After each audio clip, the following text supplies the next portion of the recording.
Shalom saudara-saudara yang terkasih dalam Yesus Kristus. Selamat datang kembali ke renungan kita pada hari ini. Kiranya berkat Kristus melimpah atas kita sekalian. Renungan firman Tuhan bertemakan bertumbuh dalam keberanian. Dalam Yosua pasal 1 ayat 9. Demikian firman Tuhan. Bukankah telah kuperintahkan kepadamu, kuatkan dan teguhkanlah hatimu. Jangan kecut dan tawar hati, sebab Tuhan Allahmu menyertai engkau kemanapun engkau pergi. Firman Tuhan datang kepada Yosua untuk menguatkan dan meneguhkannya, melakukan suatu tugas yang sangat penting, yaitu merebut tanah Kanaan. Dan untuk ketiga kalinya Tuhan berkata, kuatkan dan teguhkan hatimu, janganlah kecut dan tawar hati. Alasannya karena Tuhan akan menyertai kapan dan di mana saja Yosua berada. Salah satu yang membuat saya tertarik di bagian ini adalah Tuhan tahu keterbatasan Yosua sebagai manusia. Di balik kesiapan hatinya untuk melakukan tugas yang Tuhan perintahkan, masih ada sisa-sisi ketakutan yang membayangi dan menghantuinya. Menurut saya, sebelum Tuhan menguatkan dan meneguhkannya, keberanian Yosua untuk menjalankan misi impossible ini masih di skala 6 dari skala 10. Namun setelah Tuhan menguatkan dan meneguhkan Yosua, di ayat 10-15, kita dapat melihat dan merasakan keberanian penuh Yosua dengan memberikan perintah kepada pengatur-pengatur pasukannya.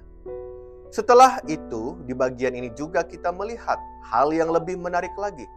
Keberanian Yosua yang sudah menyala tertransfer kepada komandan-komandannya. Sehingga di ayat 16 mereka menjawab Yosua dengan penuh semangat dan berkata, segala yang kau perintahkan kepada kami akan kami lakukan, dan kemanapun kami akan kau suruh, kami akan pergi. Bagian yang lebih menarik lagi ketika para komandannya berkata di ayat 18, setiap orang yang menentang perintahmu dan tidak mendengarkan perkataanmu, apapun yang kau perintahkan kepadanya, dia akan dihukum mati. Hanya kuatkan dan teguhkan hatimu. Perhatikan kalimat terakhir di bagian ini. Hanya kuatkan dan teguhkan hatimu. Ungkapan dari Allah yang sama diucapkan komandan-komandan Yosua kepadanya.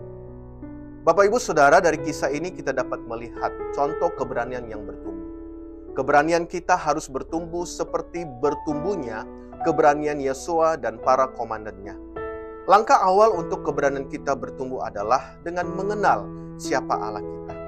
Sejauh mana kita mengenalnya sebagai Allah yang akan menggantikan ketakutan dan tawar hati dengan keberanian dalam hati kita. Dalam Alkitab banyak nama dan gelar Tuhan yang menyatakan kekuatan dan keperkasaannya.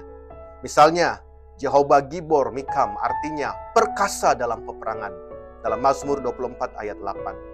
Jehovah Usi artinya Tuhan kekuatanku. Keluaran 15 ayat 2. Jehovah Kiren Yisi artinya tanduk keselamatan. Dan banyak lagi yang menggambarkan keberadaan Allah yang kuat dan perkasa yang akan menyertai kita dalam setiap medan peperangan dalam perjalanan rohani kita. Langkah yang berikutnya, pastikan keberanian kita bisa membangkitkan atau menyalakan keberanian orang lain. Dan kita sama-sama bertumbuh dalam satu spirit atau frekuensi yang sama. Ini berbicara bagaimana kehidupan kita, semangat kita, dan keberanian kita dapat dirasakan dan menjadi berkat bagi banyak orang lain. Keberanian kita harus terus bertumbuh, sehingga dengan hati yang sama dan hati yang penuh kita berkata, jika Allah di pihak kita, siapakah yang dapat melawan kita? Tuhan Yesus memberkati. Shalom.